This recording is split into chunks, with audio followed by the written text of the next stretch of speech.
Please, sir. Thank you, sir.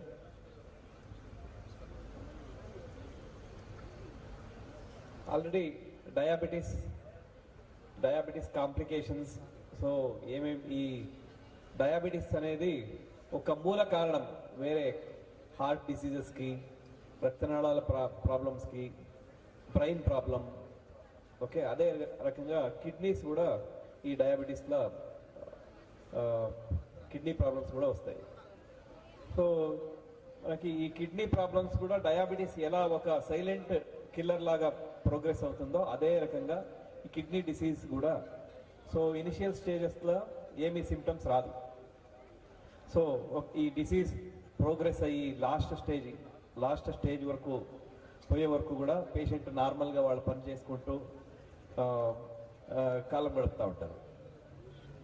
So ఈ ఒక డిసీజ్ని మనము ఎలా ఐడెంటిఫై చేయాలి అనేది మీకు చెప్తాను. సో ఈ డయాబెటీస్ ఉన్న పేషెంట్కి మనము ఫస్ట్ కంటిలో ఏమైనా చేంజెస్ వస్తే అదే రకంగా కిడ్నీలో కూడా చేంజెస్ వస్తూ ఉంటుంది. సో డయాబెటిక్ రెటినోపతి అంటారు. So similar way diabetic nephropathy. So first మనము డయాబెటీస్ వల్ల కిడ్నీ డిసీజ్ ఉందా లేదా అంటే తెలుసుకునే దానికి ఐ చెకప్ చేస్తాం. సో ఐ చెకప్ చేసి రెటీనాలో ఏమైనా చేంజెస్ ఉందా కనుక్కుంటాం. సో నెక్స్ట్ మన కిడ్నీ బ్లడ్ని ఫిల్టరేషన్ చేసి ఫిల్టరేషన్ చేసిన తర్వాత యూరిన్ బయటకు వస్తుంది. సో ఈ యూరిన్ ఎగ్జామినేషన్ మనం చేయాలి. యూరిన్ ఎగ్జామినేషన్లో ఫస్ట్ చేంజెస్ వచ్చి సో ప్రోటీన్ లాస్. సో ఈ ప్రోటీన్ లాస్ ఏమైనా ఉందా, అది ఎంతవరకు ప్రోటీన్ లాస్ ఉంది అనేది కనుక్కొని దాన్ని బట్టి ట్రీట్మెంట్ ఇస్తాం. సో ఈ చేంజెస్ వచ్చే వరకు అంతా బ్లడ్. నెక్స్ట్ చేంజెస్ వచ్చేది బ్లడ్ లెవెల్స్లో సీరం క్రియాటిన్ అని చెక్ చేస్తాం. ఈ క్రియాటిన్ ఎలివేషన్ సో స్లోగా పెరుగుతూ ఉంటుంది. బట్ పేషెంట్ ఏసిమ్టమాటిక్గానే ఉంటారు, అంటే ఏమీ లైక్ సిమ్టమ్స్ అనేది రావు. సో స్టేజ్ 3, స్టేజ్ 4 వరకు కూడా ఏసిమ్టమాటిక్గానే ఉంటారు. సో సీరం క్రియాటిన్ అనేది నార్మల్గా 1.3 mg/dL అప్ టు 1.3 mg/dL నార్మల్గా తీసుకోవచ్చు. సో 1.5 mg అంటే ఆల్మోస్ట్ 30 to 40% కిడ్నీ ఫంక్షన్ తగ్గింటుంది. సో ఇది ఈ ఒక ప్రోగ్రెషన్ అవ్వకుండా మనము ఏమేమి మెజర్స్ తీసుకోవాలి. సో ఈ పేషెంట్స్కి blood sugar control is very important. Next already చెప్పినట్టు వాకింగ్, ఎక్సర్సైజెస్.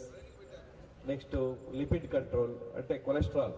సో ఆయిల్స్ ఇవన్నీ తగ్గించి బాడీలో ఉన్న కొలెస్ట్రాల్ ఇవన్నీ కూడా కంట్రోల్ చేసుకోవడం. సో దీనికి ఆల్రెడీ ప్రూవన్ మెడిసిన్స్ ఉన్నాయి. సో కిడ్నీ డిసీజ్ ప్రోగ్రెస్ అవ్వకుండా మనము ఈ మెడిసిన్స్ రెగ్యులర్గా వాడుకుంటూ, మరి ఇంకొకటి ఏమంటే వీళ్ళకి ఏమి సిమ్టమ్స్ రాదు కాబట్టి వీళ్ళు డాక్టర్స్ దగ్గర కరెక్ట్గా ఫాలోఅప్లో ఉంటారు. So regular follow up important. So regular follow up with endocrinologist, cardiologist and nephrologist and neurologist. So అందరిది ఒక సలహా తీసుకొని దాన్ని బట్టి ట్రీట్మెంట్ వాడుకుంటూ ఉండాలి. మళ్ళీ సో హవెవర్ ఈ ఒక డిసీజ్ రాకుండా చూసుకోవడమే better. So prevention is always better than cure. So దానికి మనము ఏమేమి మెజర్స్ తీసుకోవాలంటే ఫస్ట్ డయాబెటీస్ రాకుండా చూసుకోవాలి. సో రాకుండా చూసుకోవాలి అంటే మన dietary habits. So diet already చెప్పినట్టు more of vegetarian diet, less of non vegetarian diet అంతా తగ్గించుకోవాలి. మళ్ళీ exercise and one should also avoid smoking and alcohol. So ఇది వెరీ ఇంపార్టెంట్. సో ఇవన్నీ మనము పాటించినట్టయితే సో ఈ యొక్క డయాబెటీస్ని మనము ప్రివెంట్ చేయొచ్చు. So thank you very much. ఈ యొక్క ఆపర్చునిటీ ఇచ్చినందుకు అందరికీ ధన్యవాదాలు.